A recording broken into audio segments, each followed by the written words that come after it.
Bismillahirrahmanirrahim. Assalamualaikum warahmatullahi wabarakatuh. Bismillah walhamdulillah. Alhamdulillahilladzi qad akhraja nataijal fikri li arbabil hijah. Nahmaduhu jalla 'alal in'am bi ni'matil imani wal islam. Ashhadu an la ilaha illallah wahdahu la syarika lah wa ashhadu anna Muhammadan abduhu wa rasuluh. Allahumma salli wa sallim ala sayyidina wa nabiyyina wa habibina wa syafi'ina wa dhukhrina wa maulana Muhammad wa ala alihi wa ashabihi ajma'in. Radina billahi rabba wa bi islami dina wa bi Muhammadin nabiyyan wa rasula. Allahumma aghnina bil ilmi wa zayyinna bil hilmi wa akrimna bit taqwa wa jamilna bil afiyah. Allahumma bika asbahna wa bika amsayna wa bika nahya wa bika namut wa ilaikan nusur. Pengurus masjid yang sama-sama kita muliakan, panitia Ramadan, Bapak dan Ibu jamaah yang insyaAllah semoga kita semuanya dimuliakan Allah Ta'ala. Dan teristimewa di pagi hari ini sahabat-sahabat kita dari Bakers Subuhan Pekanbaru. Mudah-mudahan dengan kedatangan sahabat-sahabat kita di pagi hari ini menginspirasi anak-anak kita bahwa sesungguhnya agama ini, bangsa ini butuh anak muda yang tangguh. Bukan saja tangguh secara fisik, tapi juga tangguh secara mental. Kata Insinyur Soekarno, berikan kepada saya 10 pemuda, akan saya goncang dunia ini. Tapi bukan pemuda-pemudi yang lebay, Pak. Bukan pemuda yang cengeng, tapi betul-betul pemuda yang terlatih secara fisik dan juga terlatih secara ruhaniahnya. Mudah-mudahan sahabat-sahabat kita dari Bakers Subuhan Pekanbaru selalu di bawah naungan dan penjagaan Allah Subhanahu wa taala. Alhamdulillah, kita bersyukur kepada Allah di pagi hari ini. Kita dipertemukan Allah dalam momen yang sangat mulia, yaitunya menghidupkan majlis ilmu, di mana duduk setelah solat itu merupakan ajaran dan sunnah Nabi kita. Sesungguhnya orang-orang yang duduk selepas solat, maka insyaAllah kita akan mendapatkan doa dari para malaikatnya Allah Subhanahu wa ta'ala. Sesungguhnya malaikat itu berdoa kepada Allah, Allahumma ghafir lahu, Allahumma arhamhu. Ya Allah, ampunilah mereka, ya Allah, sayangilah mereka. Mudah-mudahan kita di pagi ini mendapatkan doa itu, amin ya rabbal alamin. Kita berselawat kepada Rasulullah Muhammad sallallahu alaihi wasallam, seorang nabi yang sangat kita rindukan walaupun kita belum pernah melihat wajah beliau. Seorang nabi yang sangat kita percayai kata-katanya, walaupun sampai pagi ini kita belum pernah mendengarkan suara beliau. Allahumma salli ala sayyidina Muhammad.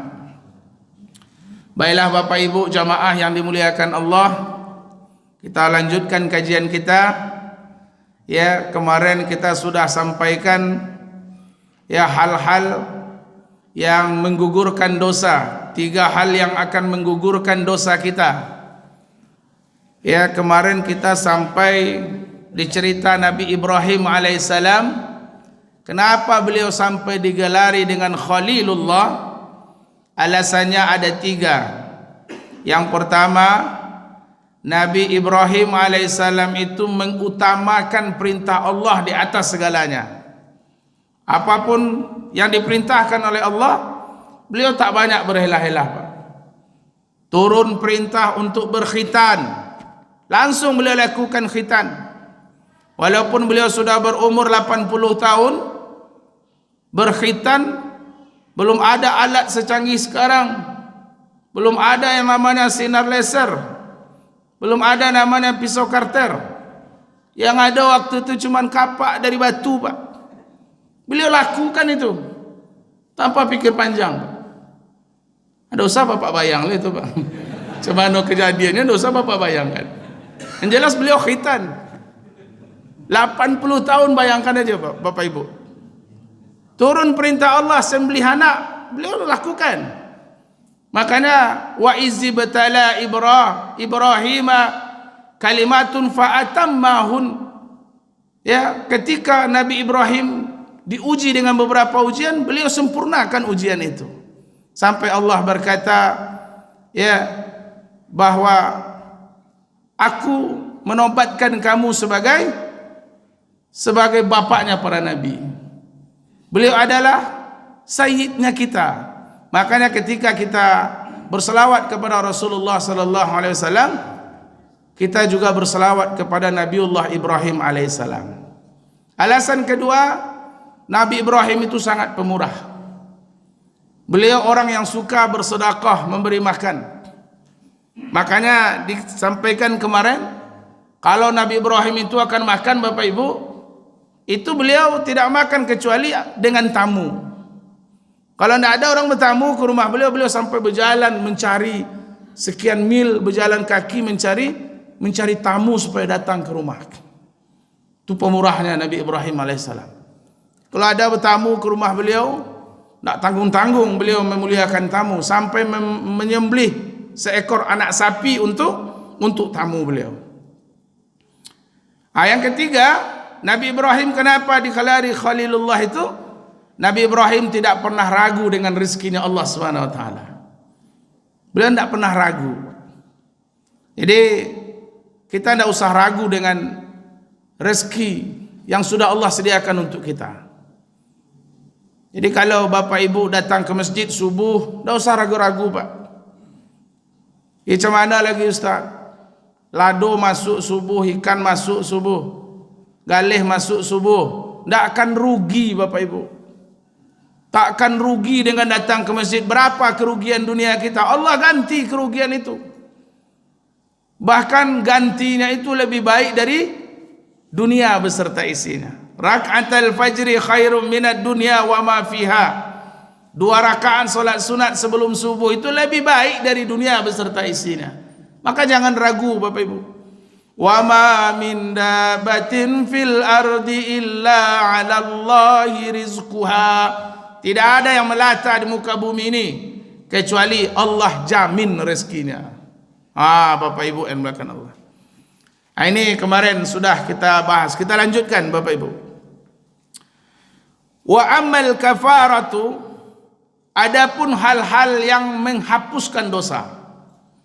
3 hal yang menghapuskan dosa. Amalan ringan tapi bisa menggugurkan dosa-dosa kita. Yang pertama, fa isbagul wudu, menyempurnakan wudu. Nih. Wudu salah satu syarat keabsahan solat.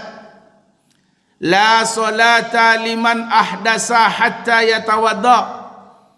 Tidaklah sah solat seseorang yang berhadas sampai dia sempurnakan wudunya. Ini manfaat wudu. Yang pertama, syarat keabsahan solat. Harus suci dari najis, suci dari hadas. Apa beda najis dengan hadas Bapak Ibu? Najis sesuatu yang nampak. Najis terbagi 3. Ada najis mukhaffafah, ada najis mutawassithah, ada najis mughalazah. Nampak, cara membersihkannya dibasuh. Itu kalau najis. Tak perlu berniat, tak perlu tertib, pokoknya dibasuh. Hilangkan ainnya, hilangkan baunya, hilangkan rasanya, insya Allah sudah suci. Itu kalau cara membersihkan najis. Bapak Ibu sudah beruduk di rumah, berjalan ke masjid, tiba di halaman masjid terinjak tai kucing. Itu najis atau hadas? Najis. Cara membersihkannya basuh saja, Pak. Tak perlu berniat. Sengaja aku membersihkan tai kucing karena Allah SWT. Tak perlu. Basuh saja. Itu kalau najis. Tapi kalau hadas, hadas itu keadaan seseorang yang terhalang mendirikan solat, itu hadas. Cara membersihkannya dengan 3 cara saja. Pertama dengan berwudu, yang kedua dengan mandi, yang ketiga dengan ganti keduanya, itulah tayamum. Nah, ini sedikit tentang wudu. Maka orang yang menyempurnakan wudunya, maka bisa menggugurkan dosa. Apa kata Rasulullah sallallahu alaihi wasallam? Menyempurnakan wudu itu setidaknya ada 5 keuntungan bagi orang-orang yang menyempurnakan wudu. Yang pertama, orang yang menyempurnakan wudunya itu bisa menghapuskan dosa, Pak. Sebagaimana Rasulullah sallallahu alaihi wasallam bersabda, "Man tawaddaa fa ahsana wudu, kharajat khatayahu min jasadihi hatta takhruja min tahta adfari." Man tawaddaa, siapa yang berwudu, fa ahsanal wudu, kemudian dia sempurnakan wudunya, maka akan keluarlah dosa-dosanya dari jasadnya, bahkan dosa itu keluar dari ujung-ujung kukunya. Maka Bapak Ibu yang dimuliakan Allah, bayangkan Pak, ketika kita berwudu itu bayangkan dosa kita banyak. Ketika kita berkumur-kumur, bayangkan dosa lidah ni entah berapa banyaknya, Pak. Ketika kita keluarkan air kumur-kumur, kita nampaklah hitam air itu, Bapak Ibu, karena dosa. Syukur kita, Pak, ndak Allah nampakkan dosa kita ni. Coba kalaulah Allah nampakkan, Pak. Sekali berbuat dosa, tumbuh 1 bisul. Mungkin dah penuh bisul badan awaknya, jikalaulah Allah nampakkan. Ni hari ini dosa lidah entah berapa banyak. Dosa lidah. Kadang lidah tak terjaga. Kita berpuasa, lidah tak dijaga. Masih menggibah, masih membuka aib, masih berbicara kotor. Man lam yada qaulaz zur, siapa yang tidak meninggalkan perkataan kotor ketika dia sedang berpuasa, maka Allah tidak butuh kepada lapar dan dahaganya. Dia puasa Bapak Ibu, tapi bercarut nak tinggal tu, Pak. Tahu Bapak Ibu bercarut? Jangan Bapak suruh saya mencontohkan pula di sini. Ini live nih, Pak. Bercarut, Pak, sikit-sikit bercarut, sikit-sikit bercarut kata kotor. Puasanya tidak batal, tapi sudah rusak pahalanya. Bersumpah palsu, ringan kita bersumpah palsu. Salah satu seseorang nanti di yaumul kiamah yang tidak dipandang oleh Allah Subhanahu wa taala, orang yang suka bersumpah palsu. Sikit-sikit wallahi. Ada nampak terompah psikopat? Wallah tak ada nampak. Demi Allah, pada nampak dia situ. Maka berdosa, Pak. Maka ketika berkumur-kumur, bayangkan dosa lidah, berguguran dosa lidah. Ibu-ibu dosa lidah ke suaminya, Bu. Mulai dari bangun tidur tadi, cubalah ingat-ingat dari kini, Bu. Ya, kalau alok tadi apa yang ibu sampaikan sama bapak? Ingat-ingatlah. Ketika berkumur-kumur, bayangkan dosa dari lidah. Dosa mata, Bapak Ibu. Dosa mata. Ketika kita membasuh muka, berguguranlah dosa dari mata kita ni. Hitam airnya Pak. Dosa mata kita. Apalagi kita laki-laki ni Pak. Sekarang dosa yang paling payah menghindari dosa mata ni lah. Apalagi bapak-bapak yang hobi main ke mall Pak. Itu setiap sudut dosa aja. Kenapa anak pesantren tu mesti di karantina Pak, di asrama kan? Tak boleh dijenguk-jenguk dah. Untuk menjaga itulah Bapak Ibu, supaya kuat hafalannya ni. So kalau sudah keluar dia dari pesantren itu Pak, sudah bergaul dengan banyak orang ni Pak, oh melompat-lompat ayat keluar, hilang. Kemana menengok dosa aja Pak. Maka dari itu jaga mata. Kadang awak nak ke masjid pergi subuh, nampak juga dia. Nampak juga Pak. Awak dah Honda tu Pak. Lewat je. Indak kena tengok ni sekali lah. Kena tengok awak nak ke masjidnya. Itulah dosa mata kita. Ketika kita basuh muka kita, berguguranlah dosa di mata kita. Basuh tangan, keluar dosa kita. Sampai di ujung-ujung kuku kita keluar dosa. Ini dosa tangan. Dengan tangan ini kita usap kepala anak yatim. Dengan tangan ini kita bersedekah. Dengan tangan ini kita membantu saudara muslim kita. Terkadang dengan tangan ini juga kita menzolimi saudara kita. Dengan tangan ini juga kita mengeluarkan tanda tangan, di mana tanda tangan itu untuk membuka dan melegalkan tempat maksiat di Pekanbaru ini. Nanti tangan itu nanti bertanggung jawab di hadapan Allah. Ingat-ingat bapak-bapak yang ada pejabat sini, yang menonton live kita ni, bapak-bapak yang menjabat, ingat Bapak Ibu yang dimuliakan Allah. Tangan kita ini nanti akan berbicara. Maka hati-hati mengeluarkan tanda tangan. Baca betul dulu suratnya. Ini mau buka apa ni? Ini buka panti pijit ni. Jangan keluarkan tanda tangannya Pak. Yang kan kita ingat tu anak kita nanti Pak. Dibuka tempat maksiat kelab malam di Pekanbaru ni. Itu kita sayang sama anak-anak kita nanti. Kalau bapak ibu ni saya yakin tak akan ada berjoget-joget ke situ. Mana nampak joget juga? Pinggang habis godang-godang.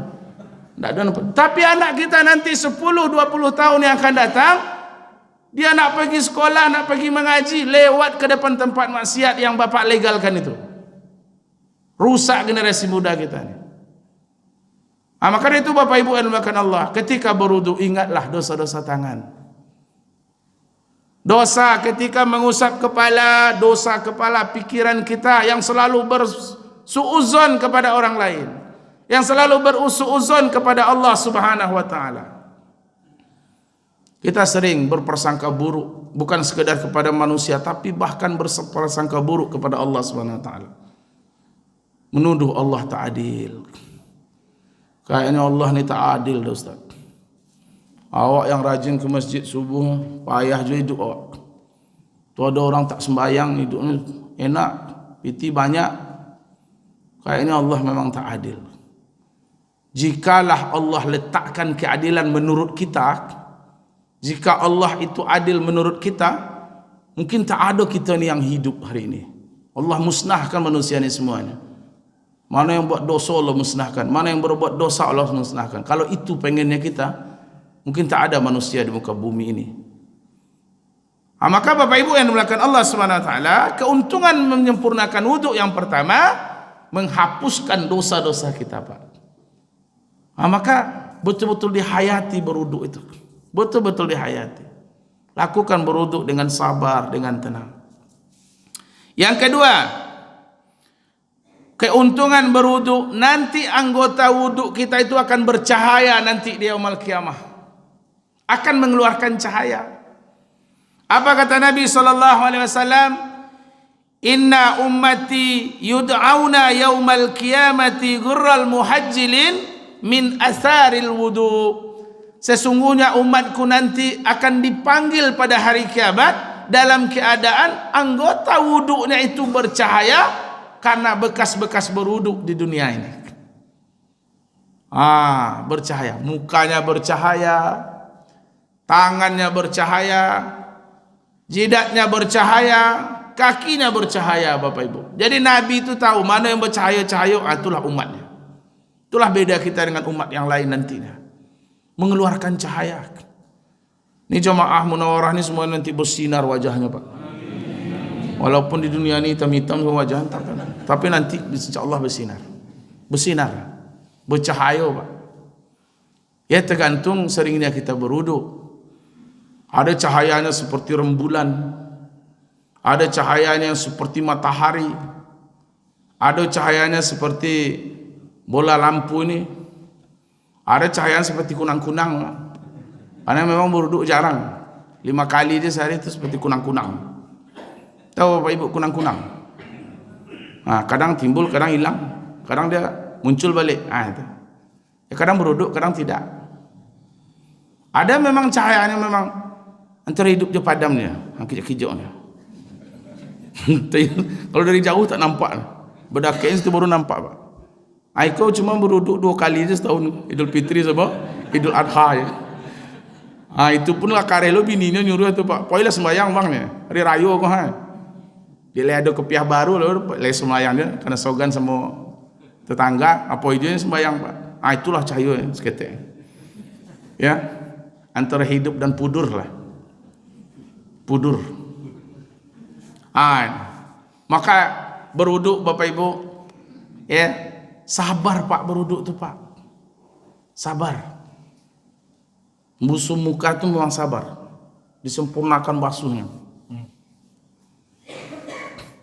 sempurnakan. Kalau kita berwuduk pakai selang, jangan langsung selangnya ke sini Pak. Itu disudahkan ke tangan dulu. Jadi menampung air di keran itu dengan tangan itu sunnah hukumnya. Dijelaskan oleh Imam Taqiyuddin Al-Hisni dalam kitab Kifayatul Akhyar bahwa air itu ke tangan dulu. Baru nanti ke wajah. Jangan langsung ke keran itu seperti ini. Itu dah sunnah ke tangan dulu. Makanya kalau kita berwuduk betul-betul menjalankan sunnah itu, 1 botol ya minuman mineral itu, kalau kita berwuduk dengan itu tidak habis Pak. Tidak habis. Ya, tidak habis. Jangan diangkat dulu, rusap sampai rata, jangan diangkat dulu. Kalau sudah diangkat, itu sudah 1 kali basuhan. Tapi kalau kita basuh, belum diangkat-angkat, itu masih terhitung 1 basuhan. Sudah 1 kali. 2 kali. Jangan terlalu banyak memakai air. Dan jangan pula terlalu hemat. Terlalu banyak juga tak boleh. Itu setan. Terlalu pelit kali juga tak boleh Pak. Ada orang pelit kali Pak. Buka keran tu memang sikit dia netes-netes. Tapi waktu dia cuci Honda, disemprot habisnya itu Pak. Ketika berwuduk dia pelit, ketika cuci motor dia mubazir. Jadi Bapak Ibu yang dimuliakan Allah, bercahaya. Terus apa lagi yang akan fadilah menyempurnakan wuduk? Akan mengangkat derajat manusia, akan mengangkat derajat kita. Orang-orang yang selalu menjaga air wuduknya, menyempurnakan wuduknya, maka Allah akan tinggikan derajatnya. Ketika Rasulullah sallallahu alaihi wasallam Isra Mi'raj, ketika beliau Mi'raj dan Allah perlihatkan surga kepada Rasulullah, Rasulullah mendengar bunyi sendal dalam surga. Ternyata ketika ditanya kepada Jibril, ternyata itu sendalnya Bilal bin Abi Rabah. Nabi sudah selesai Isra, Nabi tanya kepada Bilal, saya sudah mendengar bunyi sendalmu di surga wahai Bilal, apa amalanmu? Ternyata salah satu amalan Bilal itu menjaga air wudhu. Belum meninggal orangnya Bapak Ibu, sendalnya lah sampai dulu ke dalam surga. Mungkin bapak-bapak nanti kalau hilang sendalnya udah duluan ke surga tuh Pak. Ya mudah-mudahan itulah Pak ya. Jangan tuduh kawan mengambilnya, mungkin dah dulu masuk surga. Nah ini yang pertama, sempurnakan wudhu. Ya sempurnakan wudhu Bapak Ibu. Karena wudhu itu adalah satrum minal iman. Wudu itu bagian daripada iman. Maka toharoh itu bab yang paling panjang. Ketika kita fikih, kita lihat bab pertama itu pasti bab toharoh. Karena banyak orang rajin beribadah, rajin solat, rajin puasa, tapi toharohnya tidak sempurna, bersucinya tidak sempurna, istinjaknya tak sempurna. Maka jangan sembarangan bapak-bapak, kalau buang air kecil jangan sembarangan. Banyak orang-orang yang diazab dalam kubur hanya disebabkan gara-gara istinjaknya yang tidak sempurna. Yang kedua, yang menjadi penghapus dosa itu adalah wa naqlul aqdami ilal jamaah. Orang-orang yang memperbanyak langkah kakinya ke masjid untuk berjamaah. Bapak Ibu, melangkahkan kaki ke masjid. Ini kita hari ini yang datang ke masjid ini, baik yang jalan kaki, yang naik motor, sahabat-sahabat dari Beker subuhan ini, mereka pakai motor, maka Allah Maha Adil. Saya sampaikan kisah Abdullah bin Ummi Maktum, seorang sahabat Nabi yang buta, Pak. Beliau ini sahabat Nabi, beliau buta. Beliau pernah bertanya kepada Rasulullah, "Ya Rasulullah, saya ini buta. Apakah saya masih wajib atau harus datang ke masjid berjamaah?" Maka Nabi menjawab, "Apakah kamu mendengar suara azan?" "Saya mendengar suara azan." Maka kata Rasulullah, "Engkau mesti memenuhi panggilan azan, datang ke masjid." Beliau datang ke masjid terus, Pak, walaupun dalam keadaan buta. Beliau ini termasuk salah satu sahabat Nabi yang dimuliakan. Beliau termasuk muazzinnya Rasulullah. Abdullah bin Ummi Maktum ini muazzinnya Rasulullah. Ganti-gantian azan dengan Bilal bin Abi Rabah. Dulu beliau pernah satu ketika dicuekin oleh Rasulullah. Ketika Nabi banyak datang tamu dari luar daerah, waktu itu Abdullah bin Ummi Maktum mau bertanya kepada Rasulullah tentang sesuatu perkara.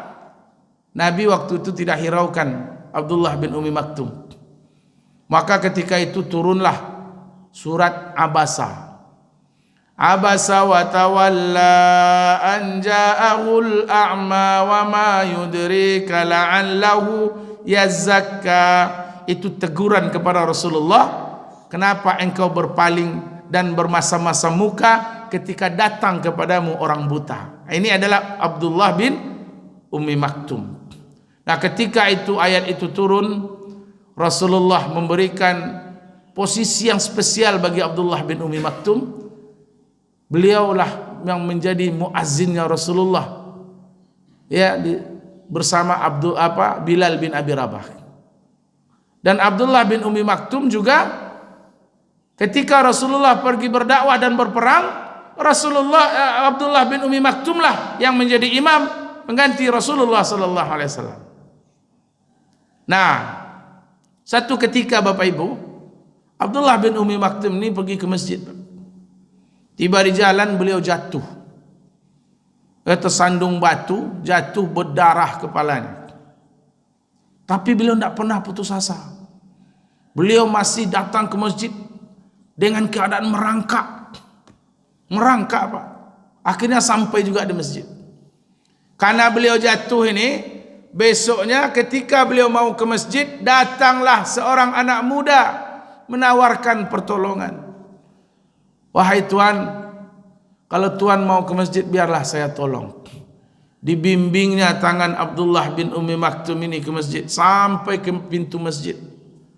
Tapi pemuda ini siap diantarnya Abdullah bin Ummi Maktum ini, dia tidak ikut masuk masjid. Diantarnya dia pergi sekali, dua kali, karena sudah sering mengantar Abdullah bin Ummi Maktum ke masjid. Akhirnya beliau bertanya, "Wahai anak muda, namamu siapa? Biar nanti saya doakan engkau kepada Allah." Kata Abdullah bin Ummi Maktum, kata anak muda ini, "Tuan tidak perlu tahu nama saya. Dan Tuan juga tak perlu doakan saya. Kata Abdullah bin Umi Maktum, kalau begitu mulai besok kamu tidak usah tolong saya lagi. Saya tidak mau ditolong oleh orang yang tidak saya kenal. Akhirnya didesak-desak, akhirnya pemuda ini ngaku, wahai Tuan, sebenarnya saya ini adalah iblis Tuan. Rupanya iblis Pak. Coba bayangkan kalau Bapak dibimbing orang tiap hari, rupanya iblis. Mungkin saja itu, mungkin Allah Pak Musoji. Rupanya iblis. Ya, Umi Maktum pun terkejut dia. Kalau memang engkau iblis, kenapa engkau bantu saya ke masjid? Kalau memang engkau iblis, kenapa engkau tidak halangi saya ke masjid? Malah engkau bimbing tangan saya ke masjid. Apa maksudmu? Kata iblis ini, Tuan, kamu masih ingat tak beberapa hari yang lalu, waktu Tuan ke masjid, waktu itu Tuan tersandung batu dan terjatuh. Ya, saya masih ingat. Nah, ketika Tuan jatuh itu, di saat itu berguguranlah dosamu. Ketika jatuh ke masjid dan dia bangkit mau ke masjid lagi, di saat itu dosamu diampuni oleh Allah. Separuh lebih dosamu hilang. Dan saya tidak mau kamu jatuh kedua kali dan dosamu habis diampuni, sia-sialah usaha saya selama ini. Subhanallah. Jadi kalau ada bapak ibu yang jatuh tadi ini, habislah dosa bapak. Jangan doakan pula anak bikersnya jatuh nanti. Jadi kalau kita semakin berat ujian kita ke masjid itu bapak ibu, maka semakin besar peluang Allah gugurkan dosa kita. Itu beliau jatuh sampai berdarah, beliau masih merangkak ke masjid. Awak sekali ni hilang terompang, tak mau datang lepas. Masya Allah. Padahal kata Nabi SAW, man salla subhi fi jama'atin fahuwa fi zimmatillah. Siapa yang salat subuh berjamaah, maka dia di bawah naungan dan jaminan dari Allah Subhanahu wa taala. Ini Abdullah bin Umi Maktum Pak. Ternyata iblis pun geram nengok beliau ni. Gara-gara jatuh sekali itu. Ini kalau jatuh dia sekali lagi nih, habis dosanya nih. Maka saat itu iblis tak mau dia jatuh sekali lagi. Daripada dia jatuh, biarlah dituntun tangannya sampai ke pintu masjid, diantar oleh iblis laknatullah alaih. Siapa di sini yang sudah pernah dibimbing iblis Pak? Belum ada, jangan sampai lah Pak ya. Gara-gara itu bukan datang saja. Ini yang kedua Bapak Ibu. Setiap kaki yang diayunkan ke masjid untuk berjamaah, tidak ada yang sia-sia Bapak Ibu yang dimuliakan Allah.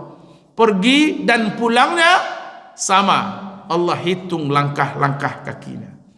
Inilah langkah yang paling berat, adalah melangkahkan kaki ke masjid. Kalau melangkahkan kaki ke Car Free Day gampang Pak. Ya, ujiannya tidak seberat melangkahkan kaki ke masjid. Tak seberat. Kalau ke Car Free Day itu gampang. Apalagi di situ senam pula di belakang ibu-ibu. Ibu-ibu di depan, apa itu di belakang. Tambah semangat apa tu senam mereka Pak. Tak kau nama anu matunya senam. Patutlah bapak aku nak nampak kau masuk masjid pun pai senam pun ya. Napa ndak masuk masjid ipaknya? Andai main ceret awak pagi kau. Ambo kalau pagi itu main ceret Ustaz. Tapi lah bisa bapak senam. Kalau senam ndak apa-apa Ustaz. Ini kau masuk masjid itu main ceret. Itu bapak ibu. Inna idzamal jaza ma'a idzamil bala. Sesungguhnya besar kecilnya balasan dari Allah tergantung besar kecil berat ringannya ujiannya. Semakin berat ujian, semakin besarlah ganjaran yang Allah sediakan. Makanya ke masjid apalagi subuh ni Pak memang berat. Baru kemarin kita sampaikan Bapak Ibu, banyak masjid-masjid itu memang jemaahnya yang top-top. Gara-gara ceramah itulah sekarang datang anak muda betul. Jangan ngomong aja pandai Ustaz. Ini anak-anak muda nih. Nampaklah. Makanya ibu-ibu nih ya, seperti yang saya bilang kemarin, kalau nak cari menantu subuh tengok Bu. Ini sekarang nih. Tengok-tengoklah. Tanyakanlah sama keketuanya nih, mana yang belum laku nih. Tidak apa-apa bu, tandai langsung. Daripada yang sudah mati pajak, yang sudah mati pajak kayak kemarin. Ini ada yang muda-muda nih, yang masih hidup pajaknya nih, ya. Bahkan pajaknya baru dihidupkan. Insya Allah. Kata Imam An-Nawawi dalam kitab Muraqil Ubudiyah, siapa yang solat subuh 40 hari tidak pernah masbuk, 40 kali solat subuh berjamaah ke masjid tidak pernah masbuk, Allah bersihkan hatinya dari sifat kemunafikan. Maka Bapak Ibu yang dimuliakan Allah, maka subuh tengok Pak. Subuh tengok. Nah, yang terakhir, yang ketiga, penghapus dosa itu adalah, yang kedua melangkahkan kaki ke masjid. Yang pertama adalah menyempurnakan wudhu, melangkahkan kaki ke masjid. Yang ketiga, wantizarus shalah ba'da shalah, orang yang menunggu waktu solat setelah selesai solat. Orang yang duduk selepas solat itu menggugurkan dosa. Seperti subuh ini termasuk yang menggugurkan dosa kita. Selepas solat itu jangan langsung berdiri, jangan langsung berdiri, duduk dulu sejenak. Mau zikir, alhamdulillah. Kalau kita belum bisa zikir, duduk saja dulu, ya, duduk. Jadi selepas solat itu jangan langsung berdiri. Ya, kalau zikir di sini, alhamdulillah. Kalau kita ikuti zikir, mau zikir jahar sama-sama, mau zikir sendirian dengan sir, tidak ada salahnya Pak, tidak ada salahnya. Tapi kata orang situ bid'ah Ustaz. Orang situ jangan ngaman le Pak. Ini sadonya ke bid'ah Pak. Sampai ini zikir subuhan ini bid'ah nih. Mana ada zaman Nabi kayak gini nih? Ya, tidak ada. Maka Bapak Ibu zikir. Habis solat zikir. Subhanallah, subhanallah, subhanallah. Alhamdulillah, alhamdulillah, alhamdulillah. Allahu akbar, Allahu akbar, Allahu akbar. La ilaha illallah, la ilaha illallah, la ilaha illallah. Zikir. Ketika itu Allah Subhanahu wa taala gugurkan dosa-dosa kita, walaupun dosa kita sebanyak buih di tengah lautan. Bapak Ibu yang dimuliakan Allah. Maka siapa yang duduk selepas subuh, man shalla subhi fi jama'atin, ya summa qa'ada, kemudian dia duduk, setiap solat subuh duduk, hatta fazakarallah, sambil berzikir kepada Allah, hatta tatlu asam, sampai terbitnya matahari. Kemudian dia solat 2 rakaat, maka pahala yang dia bawa pulang bagaikan pahala haji dan umrah, sempurna, sempurna, sempurna. Solat 2 rakaat itu ada yang mengatakan solat isra' atau solat tasyrik, solat syuruk. Bagi Bapak Ibu yang yakin itu silakan solat syuruk. Atau yang mau solat awal duha, silakan. Kedua-duanya benar. Dijelaskan oleh Imam An-Nawawi dalam kitab Muraqil Ubudiyah ini. Dalam kitab ini halaman 77. Ada yang mengatakan solat syuruk, ada yang mengatakan solat awal duha. Jadi sudah bisa kita solat duha, sudah. Karena memang Nabi SAW beliau solat duha ketika terbitnya matahari, lebih dari setombak matahari, lewat sedikit 10 atau 15 menit dari waktu syuruk. Kemudian Nabi solat 4 rakaat, itu solat duha. Setelah matahari sudah panas, 1/4 langit atau jam-jam 9 atau jam 10, Nabi juga solat duha tambah 4 rakaat. Kadang Nabi ketika suruh solat 2 rakaat, nanti beliau tambah 6 rakaat.